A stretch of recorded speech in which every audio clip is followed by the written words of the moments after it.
उसने हमारे पूरे किए किराए पर पानी फेर दिया। उसकी एक चाल से हमारी बरसों की मेहनत मिट्टी में मिल गई है। हमें कुछ करना होगा, नहीं तो हमारा अस्तित्व ही मिट जाएगा। सरदार, आप कुछ बोलते क्यों नहीं हैं? यह वक्त कुछ बोलने का नहीं बल्कि कुछ करने का है। आपको जो भी करना है बहुत जल्दी कीजिए सरदार। कहीं ऐसा ना हो कि हम सबको समुद्र छोड़कर हमेशा हमेशा के लिए जमीन पर रहने पर मजबूर होना पड़े, क्योंकि उसकी वजह से अब सिर्फ कुछ लुटेरे ही बचे हैं। बाकी सबको राजा ने बंदी बना लिया है। वह दिन कभी नहीं आएगा। उसने हमारी बिरादरी के साथ जो किया है उसकी सजा उसे जरूर मिलेगी। लेकिन सबसे पहले तू जाकर ये पता लगा कि उसकी तीनों बहनें इस वक्त कहाँ हैं और क्या कर रही हैं।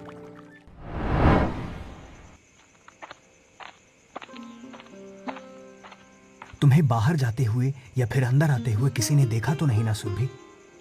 नहीं महाराज, न तो बाहर जाते हुए और न ही अंदर आते हुए किसी ने भी मुझे नहीं देखा। मैंने पूरी सावधानी बरती है ताकि मुझ पर किसी की भी नजर ना पड़े। जब तक तुम्हारा राज सबसे छुपा रहेगा तब तक हमारे राज्य की प्रजा का विश्वास हम पर बना रहेगा। लेकिन जिस दिन तुम्हारा राज जनता के सामने खुलेगा उस दिन न जाने हमारी प्रजा क्या करेगी। महाराज, सिर्फ कुछ दिनों की बात है। मैं बहुत ही जल्द अपना अधूरा काम पूरा कर लूंगी। उसके बाद आपको डरने की जरूरत नहीं होगी। मैं जो कुछ भी कर रही हूँ हमारे राज्य की प्रजा की भलाई के लिए ही कर रही हूँ। मैं ये बात अच्छी तरह से जानता हूँ, इसलिए तुम्हारा साथ दे रहा हूँ। मछली क्या भाव दी बहन जी? भाई जी, आप 2 सिक्कों में सारी मछलियाँ ले जाइए। इतनी सारी मछलियों का मैं क्या करूँगा भला? आप भी खाइए और पड़ोसियों को भी खिलाइए, लेकिन 2 सिक्कों में सारी मछलियाँ ले जाइए।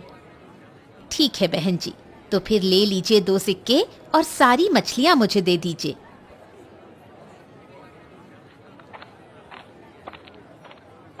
अपना आज का काम तो हो गया, चलो अब यहाँ से चलकर अपना असली काम करते हैं। धीरे बोल, कोई सुन ना ले।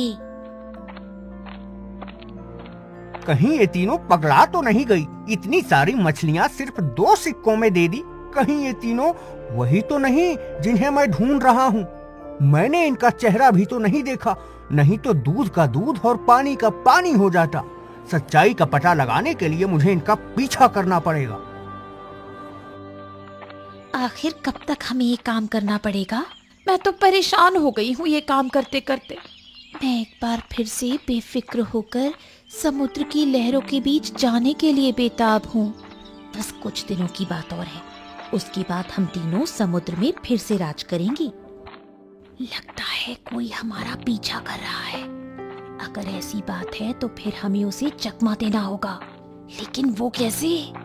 ठीक वैसे ही जैसे हमारे पिता समुद्र में अपने दुश्मनों को चकमा देते थे। मैं तुम्हारी बात समझ गई। तुम्हारे कहने का मतलब है 3 तिगाड़ा काम बिगाड़ा।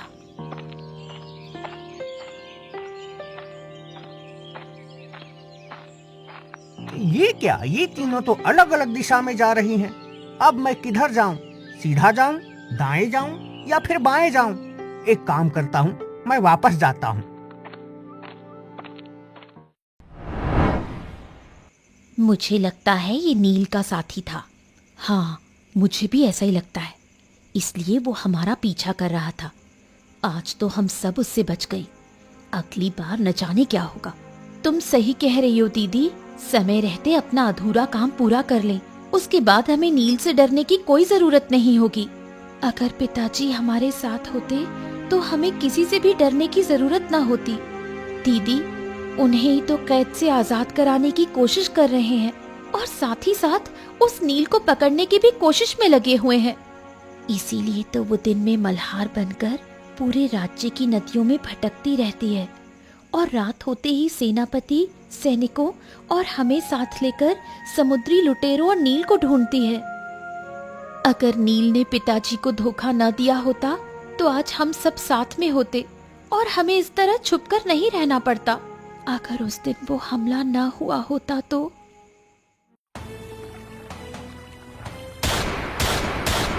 हमारा गोला बारूद खत्म हो रहा है और मुझे नहीं लगता कि अब हम राजा की सेना का और मुकाबला कर पाएंगे।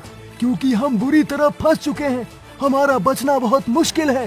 अब हमारे पास दो ही रास्ते हैं, या तो हम सब बहादुरी से लड़ते हुए मारे जाएं, या फिर नाव छोड़कर भाग जाएं।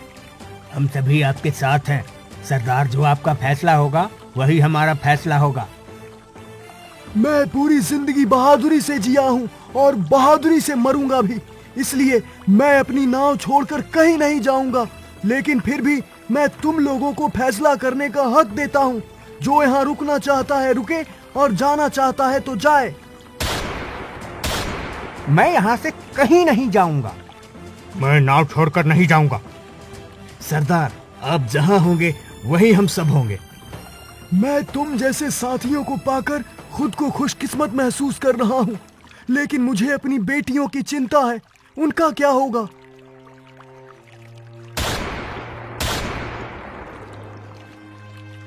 आप हमारी चिंता मत करिए पिताजी। हम चारों बहनें मरते दम तक आपके साथ ही रहेंगी।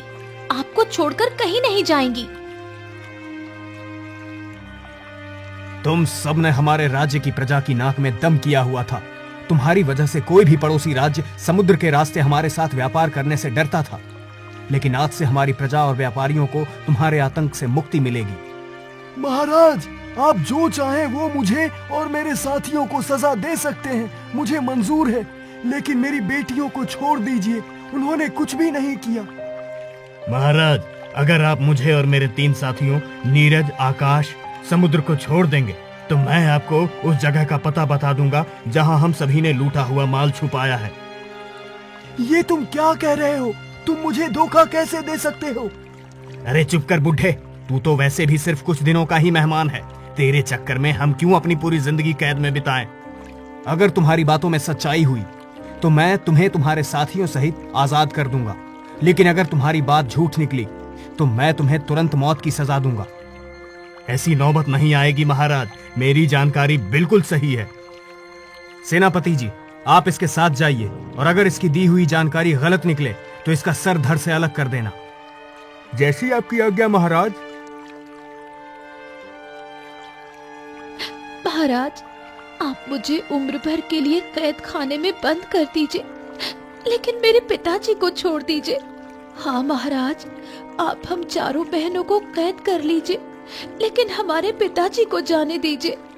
मैं अपनी प्रजा की भलाई और राज्य की समृद्धि के लिए तुम्हारे पिता को नहीं छोड़ सकता, क्योंकि ये एक समुद्री लुटेरा है। अगर आप मेरे बूढ़े पिता को आजाद नहीं कर सकते, तो फिर आपने नील और उसके साथियों को आजाद करने का वचन क्यों दे दिया? मैंने ऐसा इसलिए किया क्योंकि अगर नील की जानकारी सही साबित हुई तो मैं उस खजाने का उपयोग प्रजा की भलाई के लिए करूंगा।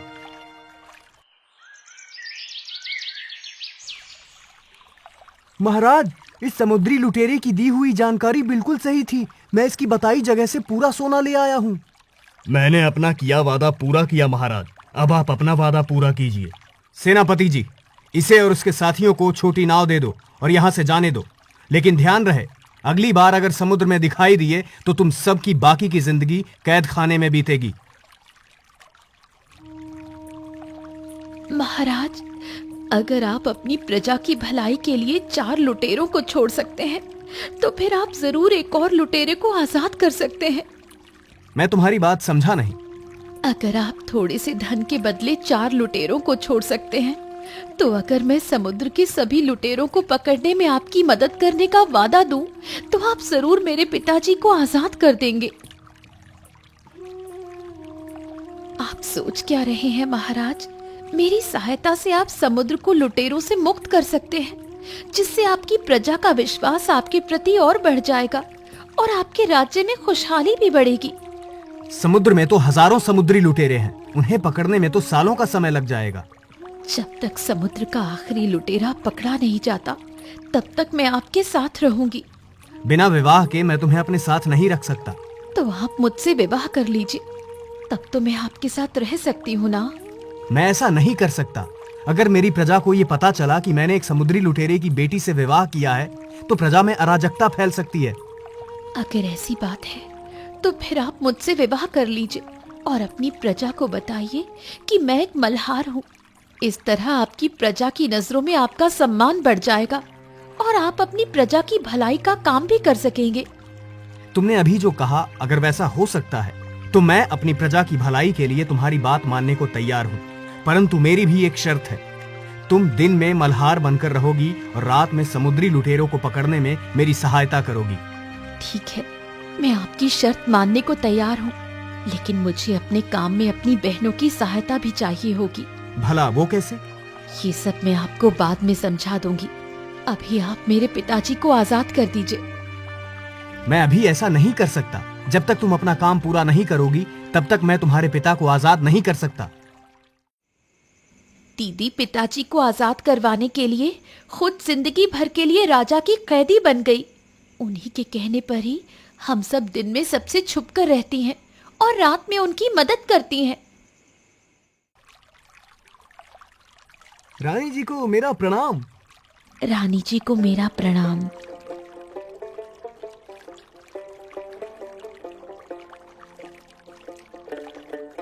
हमारे राजा कितने दयालु है ना, उन्होंने एक मल्हार की बेटी से शादी की है। हाँ, तुम बिल्कुल सही कह रहे हो। हमारे राजा दूसरे राज्य के राजाओं से बिल्कुल अलग हैं। वो अमीर और गरीब में भेद नहीं करते, अपनी प्रजा को एक बराबर सम्मान देते हैं। तभी तो उन्होंने ऐसा किया। जब से उन्होंने एक मल्हार की बेटी से शादी की है, तब से हमारे राज्य की किस्मत ही चमक गई है। बिल्कुल सही बात है। पिछले कुछ समय से समुद्री लुटेरों का प्रकोप कम हुआ है और हमारे राज्य में व्यापार भी बढ़ा है। मैं तो बहुत ही खुश हूँ। आप दोनों किस बारे में बात कर रहे हैं? रानी जी, हम तो महाराज की तारीफ कर रहे थे। आप क्या देख रही हैं रानी जी? बस कुछ नहीं, ऐसे ही।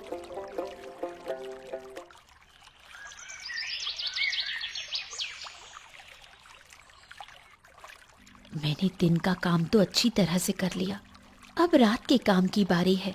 चलो साथियों, समुद्र को लुटेरों से मुक्त करवाते हैं। सेनापति जी, सैनिकों को हमले के लिए तैयार कीजिए। कुछ दूरी पर समुद्री लुटेरों की एक नाव है। हमें क्या करना है दीदी? तुम दोनों वही करो जो तुम सबसे अच्छा करती हो। इसका मतलब कि हमें उन लुटेरों का ध्यान भटकाना होगा ताकि वो आपकी नाव को आता हुआ ना देख सकें। तुम बिल्कुल ठीक समझी।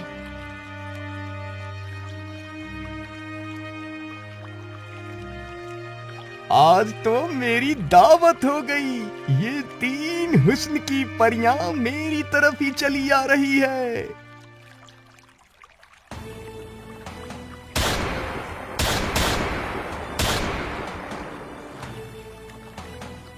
आप सबकी मदद से आज समुद्र के आखिरी लुटेरे का खात्मा हो गया। इसका मतलब कि अब हमारे पिताजी महाराज की कैद से मुक्त हो जाएंगे। अभी नहीं, क्योंकि अभी सिर्फ उन लुटेरों का सफाया हुआ है जो समुद्र में थे। अभी वो लुटेरे बचे हुए हैं जिन्हें नील ने संरक्षण दिया हुआ है। जब तक उनका खात्मा नहीं हो जाता तब तक पिताजी को कैद में ही रहना पड़ेगा। अगर ऐसी बात है तब तो हमें उन्हें जल्द से जल्द पकड़ना होगा, लेकिन ऐसा होगा कैसे? वो आप मुझ पर छोड़ दीजिए सेनापति जी। दीदी, अगर आप उस धोखेबाज को पकड़ना चाहती हैं तो हम आपकी मदद कर सकती हैं। वो कैसे? दीदी, हमें लगता है कि कुछ दिनों पहले उसका एक साथी हमारा पीछा कर रहा था, लेकिन हमने उसे चकमा दे दिया था। अगर वो सच में ही उस धोखेबाज नील का साथी था तो जरूर एक बार फिर हमारा पीछा करेगा और इस बार हम खुद उसके जाल में फंसकर उसे फंसा लेंगी। वो कैसे? उसके लिए सेनापति जी को हमारी सहायता करनी होगी। ठीक है, जैसा तुम बोल रही हो मैं वैसा ही करूंगा।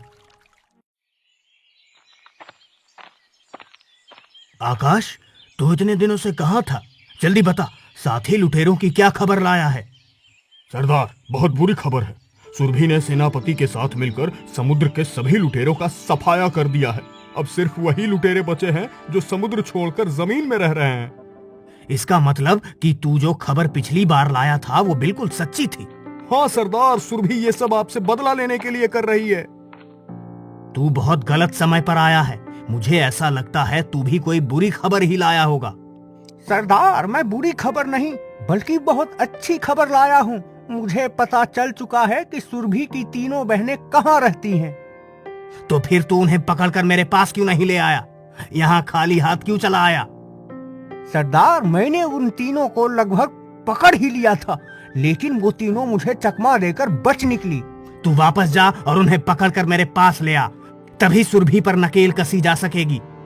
मैं उन्हें अकेले नहीं पकड़ सकता सरदार, वो बहुत ही चालाक है। उन्हें पता चल चुका है कि मैं उनके पीछे हूँ, इसलिए वो अब सतर्क हो गई हैं। इसलिए मैं यहाँ आकाश और समुद्र को अपने साथ ले जाने आया हूँ। उन्हें पकड़ने के लिए चाहे जो कुछ भी करना पड़े वो कर।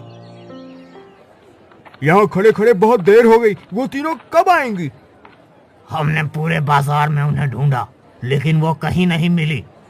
तुम दोनों चलो मेरे साथ, मुझे पता है कि अगर वो तीनों यहाँ नहीं हैं तो कहाँ होंगी। रुको रुको रुको, वो तीनों आ गई।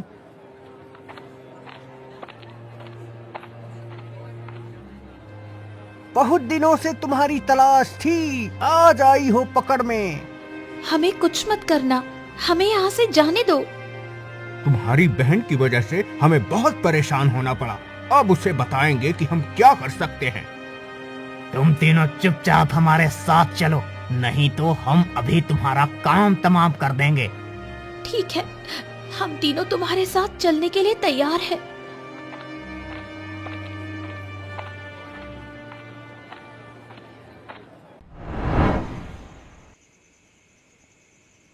सुरभि, आपने अपना किया वादा पूरा किया है। अब बस आपकी बहन की योजना भी कामयाब हो जाए, उसके बाद एक भी समुद्री लुटेरा नहीं बचेगा। महाराज की जय हो। कहो सैनिक, क्या खबर लाए हो? महाराज, महारानी जी की तीनों बहनों को 3 आदमी अपने साथ ले गए हैं और एक सैनिक उनके पीछे गया है। ये तो बहुत अच्छी बात है। इसका मतलब सोना की योजना सफल हो चुकी है। अब बस वो सैनिक वापस आ जाए, फिर हमें उस धोखेबाज के ठिकाने का पता चल जाएगा। सुरभि, आप इतना बेचैन क्यों हो रही हैं? सैनिक अभी कुछ देर में आता ही होगा।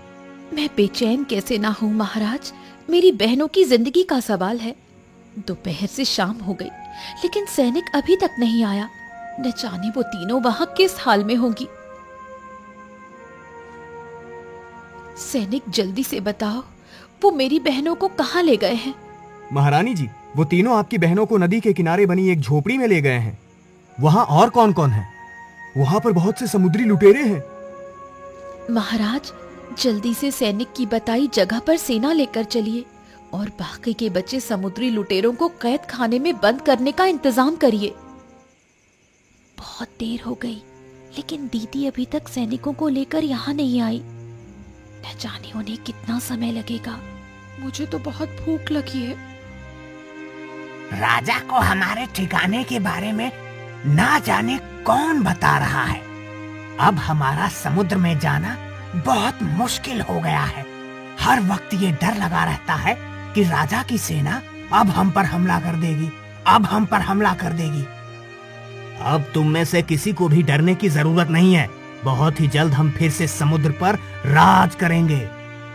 भला वो कैसे? बस तुम देखते जाओ मैं क्या करता हूँ।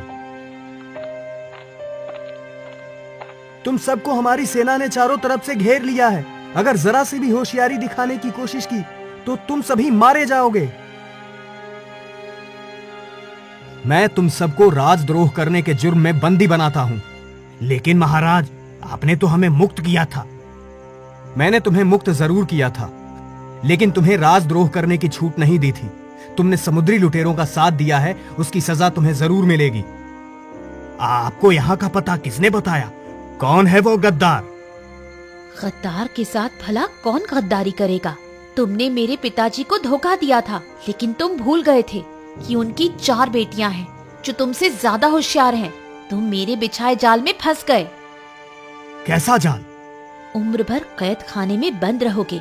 तो मेरे बिछाए जाल के बारे में सोचने का तुम्हारे पास बहुत समय होगा, तो सोचते रहना।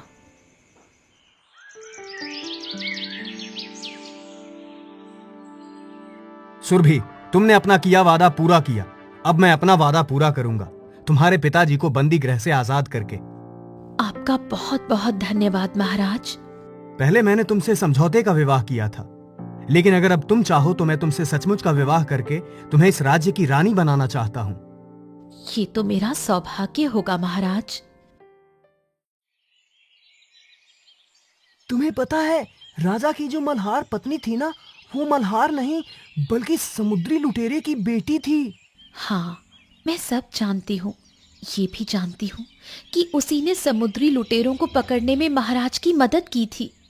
वो सब तो ठीक है, लेकिन अब हमें नदी पार कौन कराएगा? मैं भले ही एक समुद्री लुटेरे की बेटी हूँ, लेकिन अपने राजा की मल्हार पत्नी हूँ।